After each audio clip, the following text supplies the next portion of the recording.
একজনের কাছে ছিল শুধু তার বিশ্বাস, আর অন্যজনের কাছে তার কাছে ছিল দুনিয়ার সবকিছু। চলুন আজ এই দুই ভাইয়ের অসাধারণ গল্পটা একটু কাছ থেকে দেখি আর বোঝার চেষ্টা করি তাদের জীবনের সবচেয়ে বড় শিক্ষাটা কী ছিল। তো গল্পটা হলো দুই ভাইয়ের। একজনের বিশ্বাস ছিল পাহাড়ের মতো অটল, আর আরেকজনের কাছে ছিল দুনিয়ার সব ধন সম্পত্তি। মানে এটা এমন একটা গল্প যা আমাদের দেখায় যে মানুষের আসল পরীক্ষাটা কখন হয়, যখন তার সামনে দুটো সম্পূর্ণ আলাদা রাস্তা খোলা থাকে। আচ্ছা, তো গল্পের শুরুটা হচ্ছে একটা ছোট্ট শহরে, আর সেখানেই থাকতো এই দুই ভাই।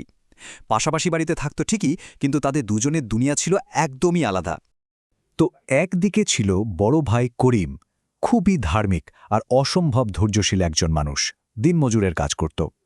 আর অন্যদিকে তার ছোট ভাই জামেল, দুনিয়ার লোভ লালসায় একদম ডুবে থাকত সে। তাদের মধ্যে পার্থক্যটা মানে আকাশ আর পাতালের মতো। করিম হয়তো একটা ভাঙা ভরে থাকত, শুকনো রুটি খেত, কিন্তু তার মনে ছিল আল্লাহর ওপর অগাধ বিশ্বাস। আর জামিল, সে থাকত বিশাল বাড়িতে, খেত বিরিয়ানি, আর তার একমাত্র ভরসা ছিল নিজের টাকা পয়সা। করিমের জীবনের মূল ভিত্তি ছিল একটা জিনিস, তাওয়াক্কুল। এটা একটা ইসলামিক পরিভাষা, যার সহজ মানে হল আল্লাহর পরিকল্পনার ওপর পুরোপুরি ভরসা রাখা। মানে তিনি বিশ্বাস করতেন যে পরিস্থিতি যতই খারাপ হোক না কেন, এমনকি যদি খাওয়ার কিছুও না থাকে, তবেও রিজিকের ব্যবস্থা আল্লাহই করবেন। এই বিশ্বাসটা ছিল তার সবচেয়ে বড় শক্তি। কিন্তু জামিলের লোভের তো কোনো শেষ নেই।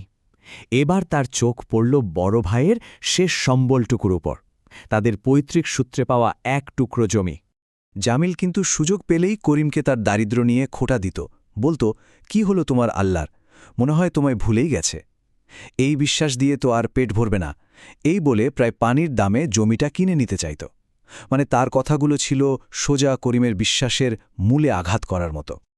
আর এখান থেকেই জামিলের নিষ্ঠুরতা যেন সীমা ছাড়িয়ে যেতে শুরু করে। সে একটার পর একটা চাল চালতে থাকে, সবগুলোর উদ্দেশ্য একটাই, করিমের মনোবল ভেঙে দেওয়া। প্রথমে কি করল, এক বণিকের সাথে ষড়যন্ত্র করে করিমের ওপর মিথ্যা চুরির দায় চাপিয়ে দিল। এরপর দেখুন, জামিলের গুদামে আগুন লাগলে করিম নিজের জীবনের ঝুঁকি নিয়ে তার ভাতিজাকে মানে জামিলের ছেলেকে বাঁচালো। কিন্তু কৃতজ্ঞতা সে তো দূরের কথা, জামিল উল্টো গুন্ডা নিয়ে এসে একটা জাল দলিল দেখিয়ে আহত করিমকেই তার নিজের বাড়ি থেকে বের করে দিল। ভাবা যায়? এখন প্রশ্নটা হলো, এই রকম একটা পরিস্থিতিতে একজন মানুষ কি করতে পারে? মিথ্যা অপবাদ, চরম বিশ্বাসঘাতকতা, এমনকি শারীরিক নির্যাতন। আর এই সবকিছুও কার কাছ থেকে? সেই ভাইয়ের কাছ থেকে, যার সন্তানকে সে একটু আগেই আগুন থেকে বাঁচিয়েছে। এরপর আর সহ্যের সীমা কোথায় থাকে? যখন মনে হলো দুনিয়ার সব দরজা তার জন্য বন্ধ, তখন করিম একটা শেষ চেষ্টা করার সিদ্ধান্ত নিল। রাতের অন্ধকারে একাই সে রওনা দিল শহরের দিকে। মনে একটাই আশা, ন্যায় বিচার। ভাবুন একবার, শরীরে আঘাত, মনে কষ্ট, এই অবস্থায় করিম একা একা একটা অন্ধকার জঙ্গলের ভেতর দিয়ে হেঁটে চলেছে। সবাই জানে ওই রাস্তাটা কতটা বিপজ্জনক। আর যা ভয় করা হচ্ছিল সেটাই হলো, হঠাৎ কোত্থেকে এক ক্ষুধার্ত নেকড়ে এসে তার পথ আটকে দাঁড়াল। এমন একটা মুহূর্ত যখন মনে হচ্ছে সব শেষ, মৃত্যু একদম সামনে। কিন্তু ঠিক তখনই যখন নেকড়েটা ঝাঁপিয়ে পড়তে যাবে, একেবারে অলৌকিকভাবে শেরখান নামের এক পথিক সেখানে হাজির হলেন। তিনিই করিমকে বাঁচালেন, আর শুধু তাই না, নিরাপদের শহরে পৌঁছানোর ব্যবস্থাও করে দিলেন। শহরের কাজী মানে বিচারকের কাছে সব খুলে বলার পর এবার আসল নাটকীয় মুহূর্তের জন্য মঞ্চ প্রস্তুত।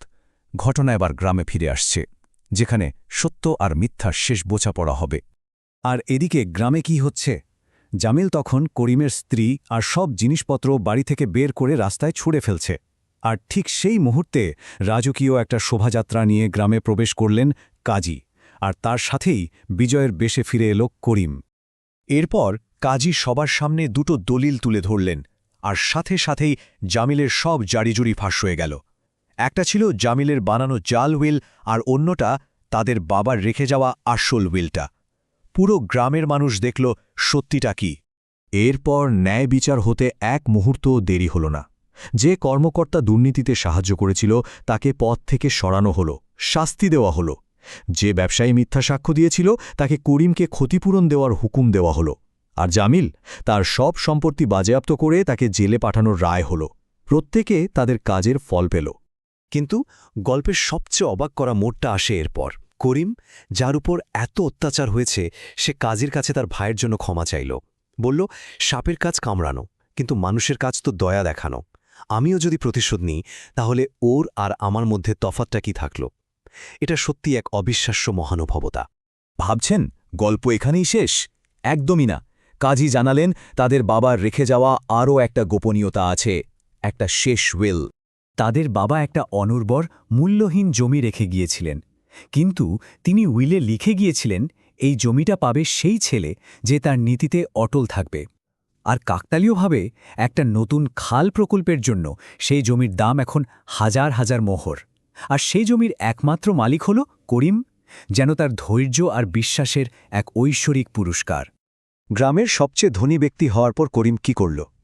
সে নিজের জন্য কিছুই করল না, বরং গ্রামের ছেলেমেয়েদের জন্য একটা বড় মাদ্রাসা বানাল, ক্ষুধার্ত পথিকদের জন্য মুসাফিরখানা খুলল, এমনকি তার ভাই জামিলকেও একটা নতুন সৎ ব্যবসা শুরু করতে সাহায্য করল। সে তার দরজা সবার জন্য খোলা রাখল। এটাই দেখিয়ে দেয় যে সত্যিকারে ধনী হওয়া কাকে বলে। তো এই পুরো গল্পটা আমাদের একটা খুব শক্তিশালী জিনিস মনে করিয়ে দেয়, বিশ্বাস আর ন্যায়বিচারের সম্পর্কটা ঠিক কী। আর গল্পের শেষ কথাটা হলো, যখন আল্লাহ নিজেই আপনার উকিল, তখন পৃথিবীর কোনো আদালতই আপনাকে হারাতে পারবে না।